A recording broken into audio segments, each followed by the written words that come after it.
Mainit na balita, naghain na ng reklamo ang negosyanteng si Charlie Atong Ang sa Office of the Prosecutor ng Mandaluyong. Laban yan kay Julie Dondon Patidongan na itinuturo siyang mastermind sa pagkawala ng ilang sabongero. Itinanggihan ng kampo ni Ang at sinabing walang basihan at katotohanan ang mga pahayag ni Patidongan. Bukod kay Ang, may iba pang pangalan na idinawit si Patidongan na mga utak rin umano sa krimen. Sinabi rin ni Patidongan sa eksklusibong panayam ng GMA Integrated News na binigyan siya ni Ang ng affidavit of recantation para bawiin at baligtarin ang kanyang mga salaysay kapalit ng 300 million pesos. Itinanggi ito ng kampo ni Ang. Masyado na kami bugbog, kailangan na kami lumabas.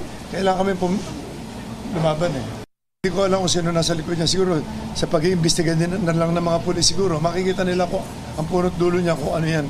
Ansikin nyo na lang, yung background ni Dondo na lang. Ayon pa sa kampo ni Ang, si Patidongan ang nanggigipit at nagbabanta sa kanya. Ang iba pang detalye sa mainit na balitang yan, tutukan maya-maya lang.